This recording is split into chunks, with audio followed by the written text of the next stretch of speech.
Nous recevons le Bureau de la sécurité privée avec M. Claude Paulus, qui en est le directeur général. Bonjour, M. Paulus. Bonjour tout le monde. Alors, bienvenue à cette rencontre du comité consultatif de la réalité policière. Je m'appelle Bernard Sévigny, je suis le coordonnateur du comité et je vais animer cette rencontre.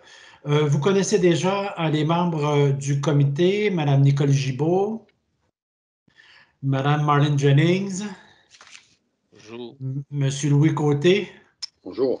Et Monsieur Alexandre Matte. Bonjour, M. Paulus. Bonjour. Alors, M. Paulus, votre document, les membres, évidemment, l'ont eu, en ont pris connaissance déjà. Vous avez une dizaine de minutes pour nous faire part des faits saillants, des principaux points de votre mémoire et par la suite, on aura une vingtaine de minutes d'échange pour approfondir un certain nombre d'éléments dans le document que vous nous aviez soumis. Alors, pour le reste, comme vous êtes seul, ça ne sera pas trop difficile à gérer la dynamique du groupe. Alors là-dessus, M. Paulus, je vous cède la parole. Bien, d'abord, merci beaucoup au comité de nous recevoir. Ça me fait plaisir de vous parler du BSP. Moi, je suis directeur général depuis 5 ans. J'adore cette jeune organisation. Donc, le BSP, ça fait quoi? Essentiellement, le BSP est là pour la protection du public dans le domaine de la sécurité privée. On a sensiblement la même mission qu'un ordre professionnel. On n'est pas légalement un ordre professionnel, mais la mission est là pour protéger le public. On n'est pas là pour la défense des intérêts socio-économiques de l'industrie. Je pense qu'il y avait eu des présentations de ces acteurs-là au cours des derniers jours. Mais nous, c'est vraiment la protection du public. C'est une industrie réglementée. Comme c'est le cas un peu partout au Canada, sauf qu'ici au Québec, le législateur a fait le choix de donner ça à un organisme public et qui est créé en vertu de la loi sur la sécurité privée. Donc, moi, je relève d'un conseil d'administration et un peu de la même façon qu'on retrouve dans les ordres professionnels où on a à la fois des représentants du milieu et des représentants du public.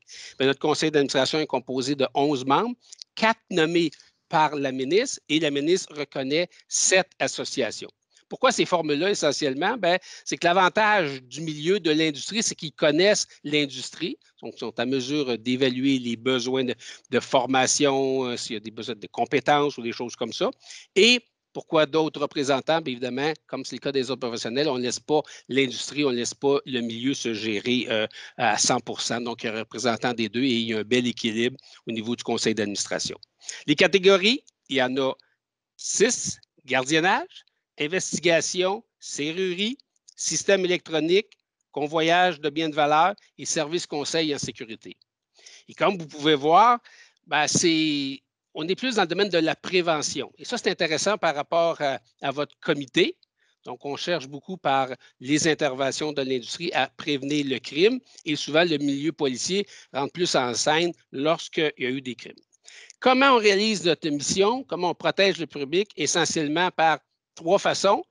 Tous les intervenants, que ce soit les agents et les agences, ce n'est pas uniquement les individus, n'importe qui dans l'industrie, n'importe qui veut intervenir dans le domaine en offrant des services à la population doit avoir un permis du BSP.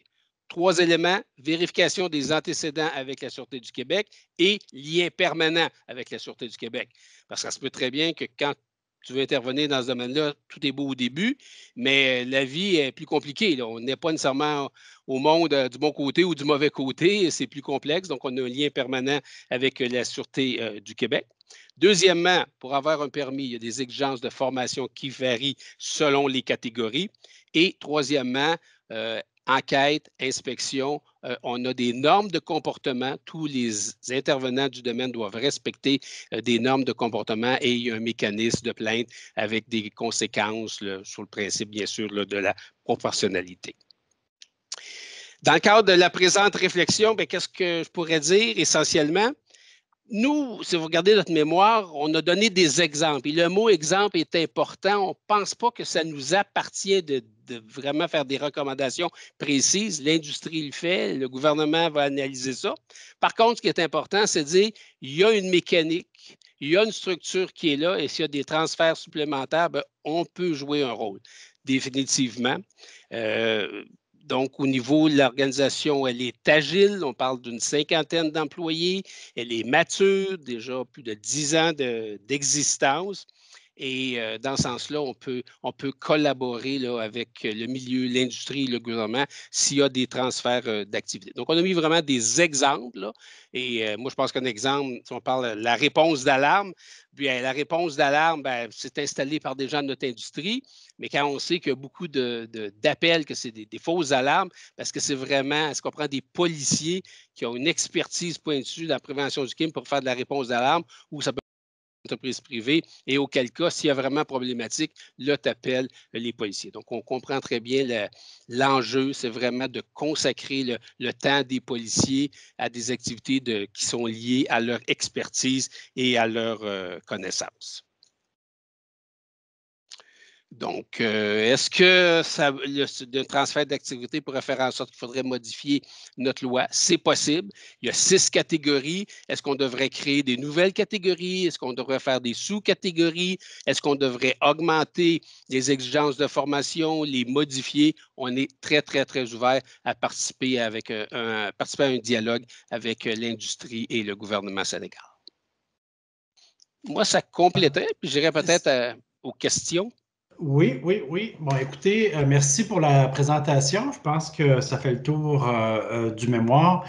Alors, je vais demander aux membres d'aiguiser leur crayon. On va commencer avec M. Alexandre Matt. La réponse est à vous. La parole est à vous, M. Matt. Oui, merci. M. Paulus, est-ce qu'il y a une réglementation relativement aux uniformes, le port d'équipement, les véhicules? On a vérifié au MSP, semble-t-il qu'il n'y a rien d'existant comme tel là, qui encadre le normatif, les normes pour les agences? En 2013, le gouvernement a publié un projet dans la Gazette officielle du Québec et malheureusement, ce projet-là n'est pas encore pas été adopté, pas été republié dans la Gazette. Nous, on souhaite de régler ça, mais les différents gouvernements, ça remonte à plusieurs gouvernements, là, 2013, là, malheureusement, il y a peut-être d'autres priorités. On peut comprendre ça, mais je pense que pour nous, c'est un dossier qui est important, qu'on veut régler. Ce qui veut dire qu'actuellement, c'est laissé au libre choix des agences. Tout à fait. Okay. Tout à fait. Uniforme et véhicules, c'est pas uniquement, c'est les véhicules aussi. Là. Ça peut créer de confusion. Non, nous, on pense que c'est fondamental, mais il y a des. Est-ce qu'on pourrait avoir le document de 2013? Es-tu capable de remettre la main là-dessus? Ah, tout à fait, je peux vous envoyer ça, ça me fait plaisir. Public, projet de règlement dans la Gazette, c'est public, il n'y a absolument rien de confidentiel là-dedans. On va vous envoyer ça. Si vous l'avez à portée de la main, ça va être plus facile pour nous. Oui. Non, mais je veux dire dans le sens qu'il n'y a pas d'éléments confidentiels. C'est un cas de paresse un peu de ma part. C'est correct. Ça va, M. Matt? Merci. Monsieur Côté. En termes de reddition de comptes, M. Paulus, je présume que vous faites annuellement le cumul de toutes les plaintes, ou appelons ça comme ça, les déviances des entreprises qui sont membres, qui sont dans le domaine de la sécurité privée. Faites-vous un rapport annuel là-dessus? Puis si oui, à qui vous le remettez? On a un rapport annuel qui est très, très détaillé. Il y a beaucoup de statistiques, il y a beaucoup d'informations. La reddition de comptes, c'est fondamental dans notre organisation. Le rapport annuel, il est accepté par notre conseil d'administration et il est déposé à l'Assemblée nationale par la ministre de la Sécurité publique et tous les rapports annuels sont disponibles sur Internet. OK. Ça va, M. Côté? Oui, pour le moment, oui. Madame Jennings. Oui, merci beaucoup. Je vois par les données que vous avez fournies sur le nombre de permis à des personnes, des agents délivrés, le nombre révoqué, le nombre non renouvelé et ensuite la même chose pour les permis d'agence.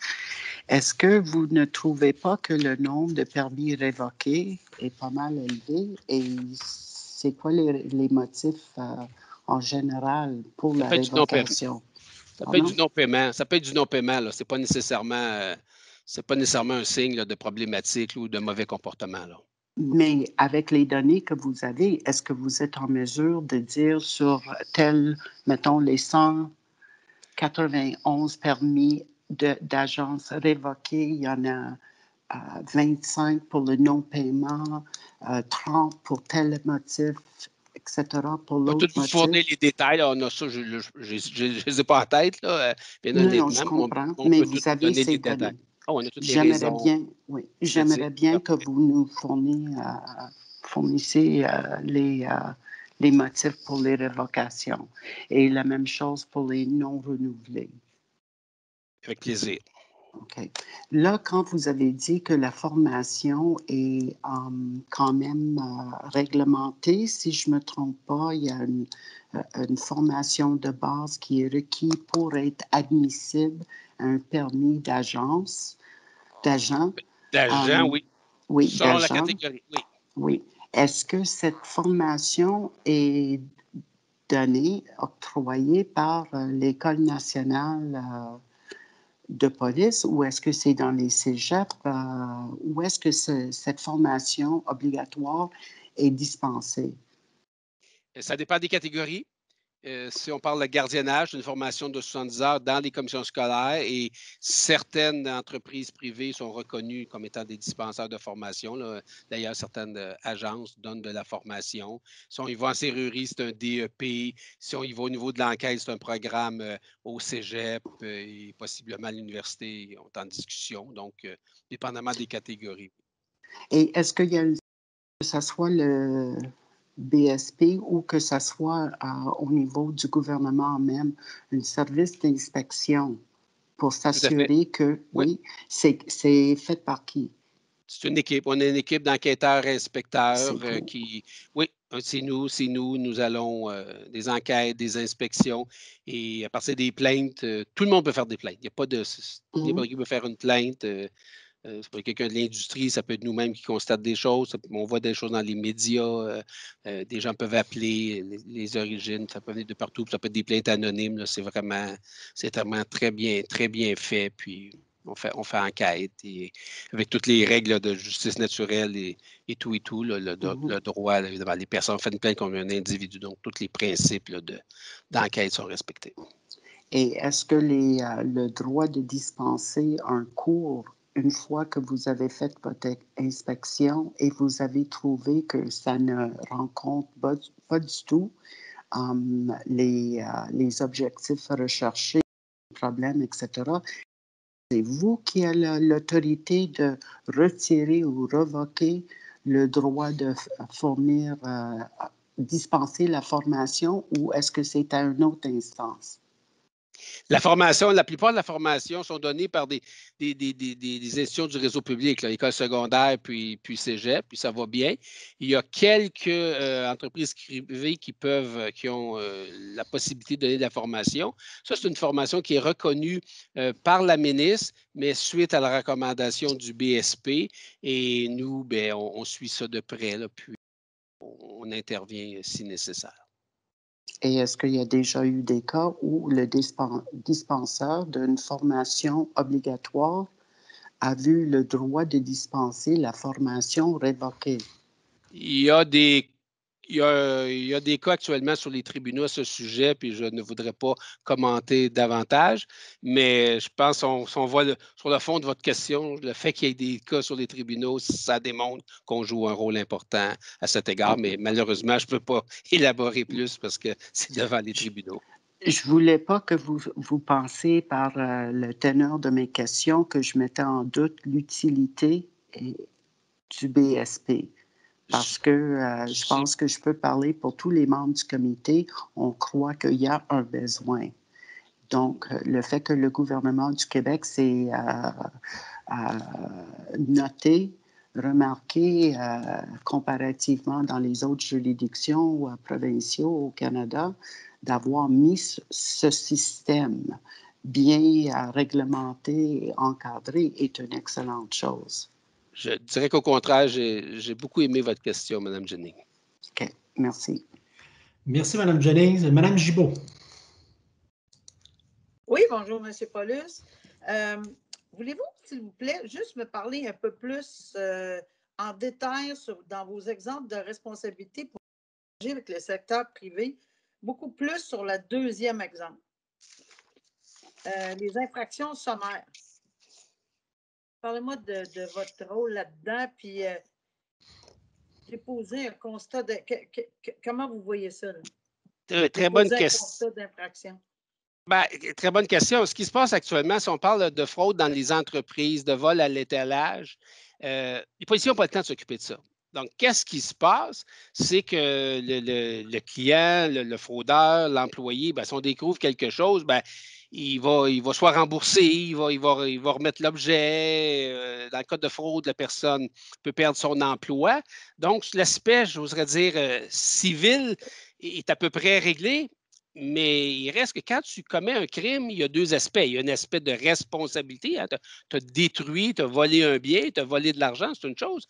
Mais le vivre ensemble dans la société, il y a aussi ça. Là. Et ça, il y a l'aspect criminel. Et comme les policiers n'ont pas le temps de s'occuper des dossiers, ben, ça ne va pas en cours. Ce n'est pas enregistré nulle part.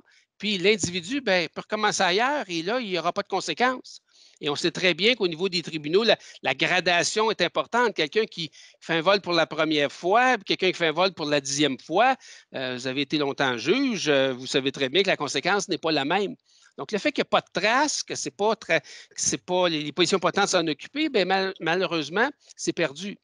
Donc, nous, on a une catégorie qui est l'enquête. Est-ce qu'on ne pourrait pas avoir la possibilité que nos enquêteurs, puis c'est peut-être en suivant d'autres formations, puissent faire l'enquête, faire le dossier et que le dossier s'en aille directement au DPCP sans passer par le milieu policier? Donc, c'est ça essentiellement. Alors, ça spécifie que vous ne pouvez pas déposer des constats. Ben non, on ne peut pas. Ben non, on peut pas. Ben non, c'est pour ça que quand je lisais l'exemple que vous donniez et déposer des constats d'infraction, je me suis dit comment ils vont faire ça? Là? On l'écrit comme ça pour avoir une question, pour pouvoir l'élaborer. C'était ça. Vous l'avez! Ça a fonctionné. Ça a attiré mon attention. OK, merci. C'est en support, en aide. En pour aide. essayer d'accélérer. Et oui, vous avez raison qu'une condamnation, ce n'est pas la même chose que 10. Je vous le confirme. Merci, madame.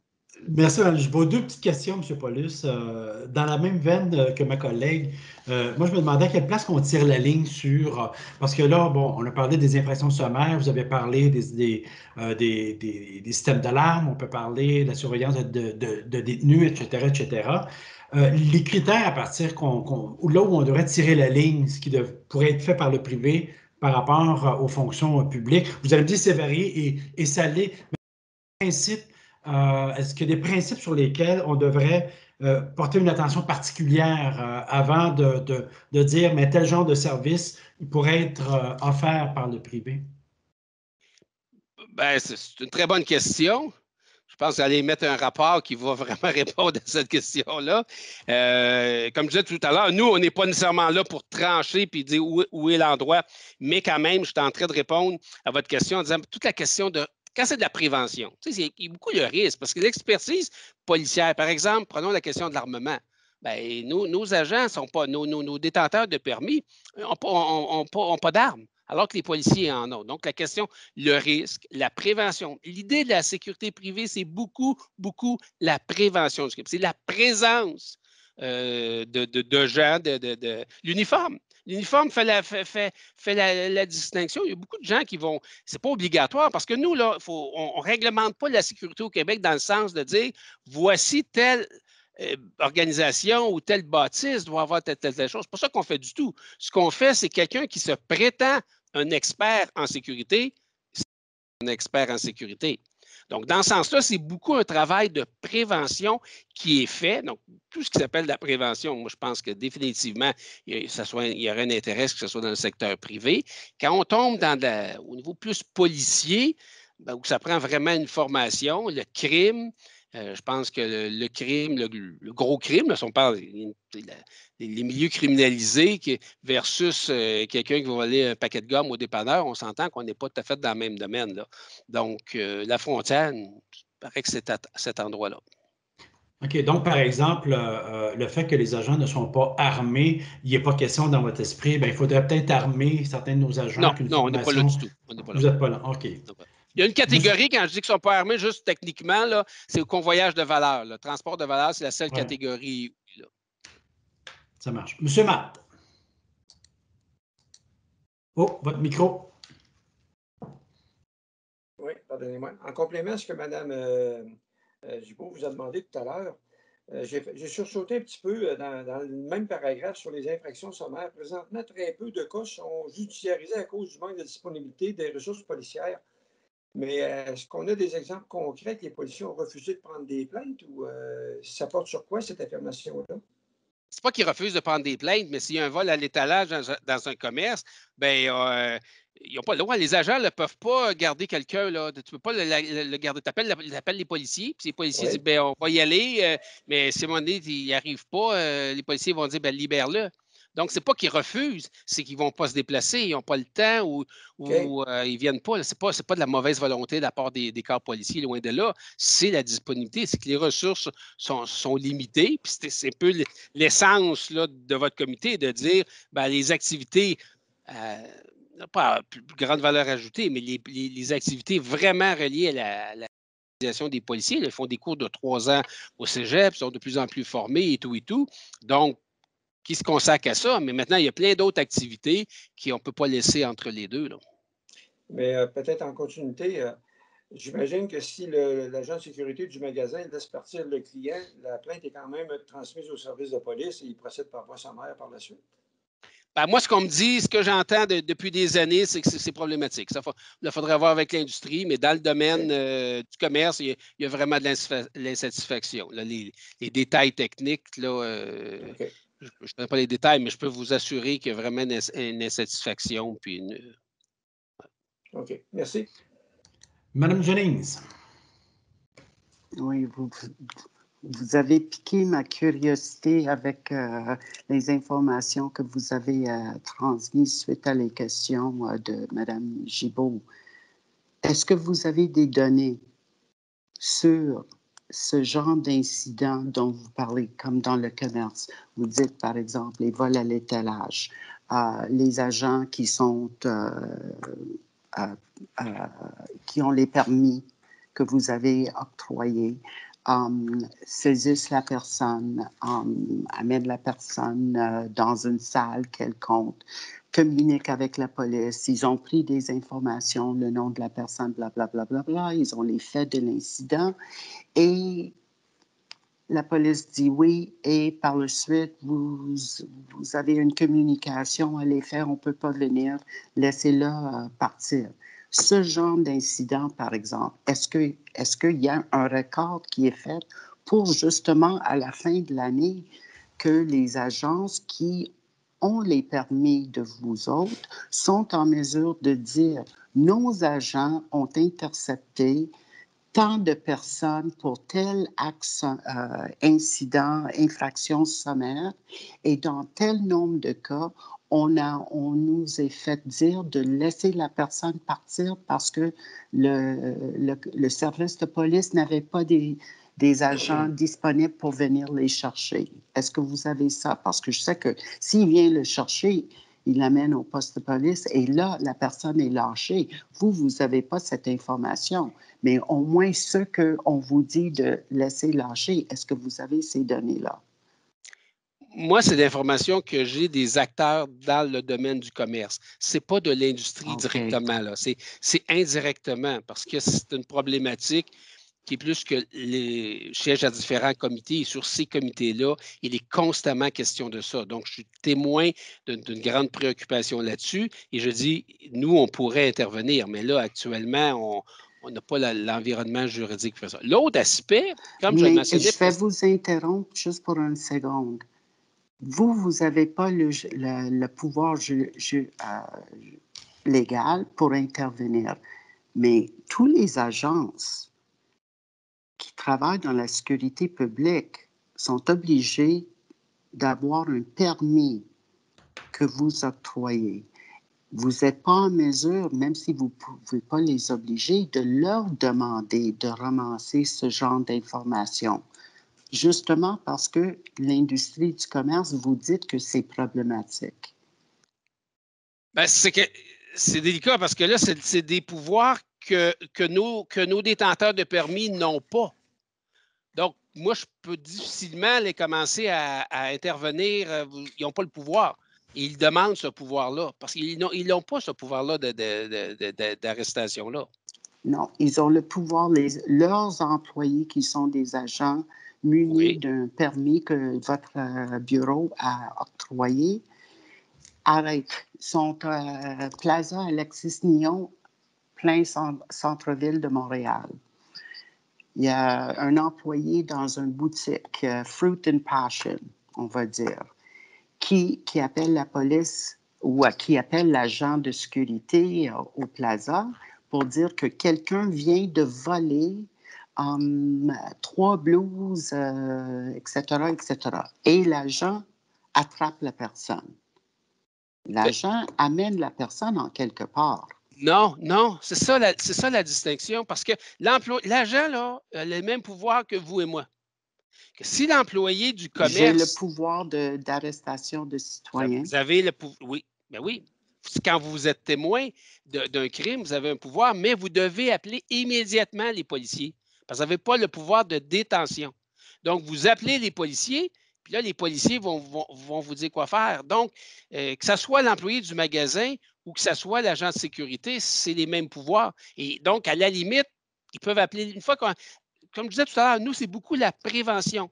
Dès qu'il y a crime, il faut faire intervenir les policiers. Et là, c'est ça que les intervenants de l'industrie nous disent.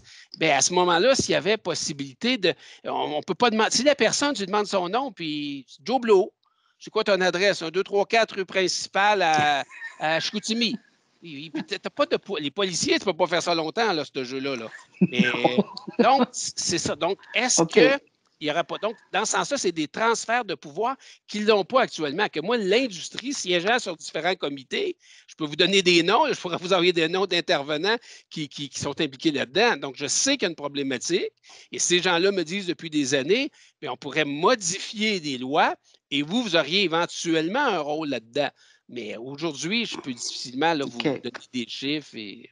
Là, vous venez de clarifier parce que moi, je pensais que les agents de sécurité munis avec des permis que vous avez octroyés, qui travaillent dans un commerce ou quelque chose, avaient le pouvoir de détenir une personne soupçonnée d'avoir commis une infraction sommaire. Et là, vous me dites non, ils n'ont pas ce pouvoir-là. Alors, je comprends très bien. Merci. Merci. Monsieur Côté. Écoutez, vous avez dans votre groupe, vous avez 45 000 agents, plus de 1000 entreprises. Ça a connu une progression énorme depuis 10 ans. Vous voyez l'avenir comment par rapport à ça, comme bureau de sécurité? Est-ce qu'à un moment donné, vous allez dire, écoutez, c'est beaucoup parce que quand je vois plus de 1000 entreprises, 45 000 agents, ça veut dire que la compétition doit être forte. Très, très, très forte. Maintenir les prix, maintenir la qualité. Et ça doit être difficile à contrôler. Puis je comprends qu'à ce nombre-là, il doit y avoir quand même beaucoup d'autorégulation là-dedans. Comment vous voyez l'avenir là-dedans? Bien, nous, c'est ça. Nous, on réglemente l'industrie. Donc, on va évoluer selon l'évolution de l'industrie. On est plus accompagnateur. C'est un peu ce que on n'est pas là à la défense des intérêts socio-économiques. C'est pour ça qu'on a parlé d'exemples de transfert. On est au courant de la dynamique. Je pense que ça fait sens. Moi, je ne suis pas gêné de dire que ça fait sens, qu'il y a un certain nombre de transferts. C'est une tendance mondiale. Ce n'est pas juste ici au Québec. Donc, dans ce sens-là, on pense qu'on va avoir un rôle accru. Mais on veut accompagner l'industrie, on veut accompagner aussi le gouvernement. Là. Suite à votre comité, j'imagine qu'il va y avoir des chantiers. Vous allez sortir des grands principes, mais concrètement, ça va se faire comment? Dans ce sens-là, on va accompagner. On le voit d'un bon œil, mais on n'est pas une entreprise commerciale. On n'a pas un objectif là, de la croissance pour de la croissance, puis des profits pour des profits. Ça, ce n'est pas du tout notre philosophie. C'est quand même un régulateur. Dans les autres provinces, c'est des employés de différents ministères, justice, solliciteur général. Ici, le gouvernement a fait le choix de donner ça à l'industrie, mais il reste que notre mission, c'est quand même une mission là, qui est quand même d'accompagnement et de surveillance. Ce n'est pas une dynamique là, de croissance pour de la croissance, puis faire de l'argent pour faire de l'argent. Okay. Ça, c'est important. Ça va? Deux questions rapides, M. Paulus. La première, concernant les plaintes, pour faire un lien avec mon collègue au début, est-ce que les entreprises tiennent un registre de plaintes et est-ce que ça, au nom de la transparence et de la confiance du public, les entreprises devraient rendre public. Il y a eu X nombre de plaintes contre nos agents. Je parle des agences, là. Est-ce qu'une obligation de transparence à l'égard des plaintes reçues est-ce que ça se fait, est-ce que ça devrait se faire au nom de la confiance du public envers les entreprises de sécurité, dans la mesure où ils peuvent avoir d'autres responsabilités? Ça se fait pas, on pourrait le regarder, mais ça reste des entreprises commerciales. Ils gèrent leur personnel, ils vont faire un registre, s'il y a des plaintes, il faudrait le regarder, mais je pense que c'est les plaintes qui sont ici. Là. Je pense que normalement, c'est tout le monde qui fait des plaintes. Je pense que c'est de rappeler la mission. Le meilleur moyen, c'est de rappeler la mission à la population, puis de dire à la population, ben, si vous voyez des choses, signalez ça au BSP. Je pense que c'est la meilleure chose.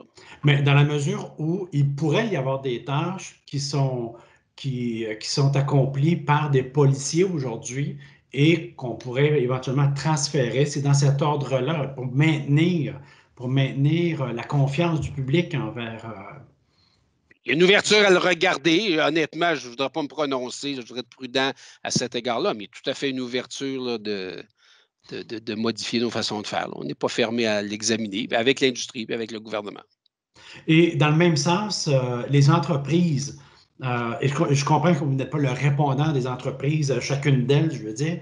Est-ce que, je veux juste avoir votre idée là-dessus, est-ce que les entreprises qui pourraient éventuellement remplir des tâches de cette nature-là, qui sont remplies par le public présentement, ne devraient pas rendre des comptes auprès d'une instance? Vous êtes l'instance, c'est-à-dire d'ouvrir davantage, mais qui est une reddition de comptes un peu plus transparente, un peu plus serrée pour les entreprises. Très ouvert à le regarder. Je veux juste être prudent. Parce qu'on fonctionne beaucoup en dialogue avec l'industrie. On ne veut pas imposer des choses, mais et l'industrie sont conscients de ça aussi. Ils sont conscients qu'on est la seule province au Canada qui a le BSP. Ailleurs, c'est des employés des ministères.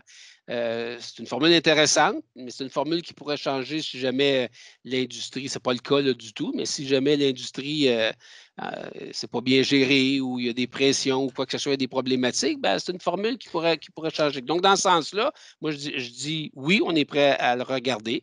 Puis j'aimerais ça en discuter avec l'industrie, voir quels sont les impacts. Mais il y a des pistes intéressantes dans ce que vous suggérez. Et particulièrement... Surtout dans un transfert, c'est ça, surtout dans un transfert. Transfert, ouais. Et à la limite, je vous dirais, à partir du moment où des entreprises privées, publiques travaillent ensemble en cybercriminalité, par exemple, que ces entreprises-là aient une obligation de transparence et de reddition de comptes, comme le public peut le faire. Mais actuellement, on a beaucoup de pouvoir. Là. Dans les agences, on peut demander beaucoup d'informations. Actuellement, il y en a beaucoup. S'il faut aller en chercher des nouveaux, on peut le regarder définitivement. Est-ce qu'il y a d'autres questions de la part des membres? Ben, je pense que ça va compléter, M. Paulus. Merci beaucoup. Merci de nous avoir rencontrés, de votre document et d'avoir répondu à nos questions aujourd'hui. Là, ça va être très facilitant pour la suite des choses pour les membres du comité. Merci. Bon après-midi. Merci beaucoup. Bonne journée. Merci. Bonne fin de journée. Merci. Bonne journée.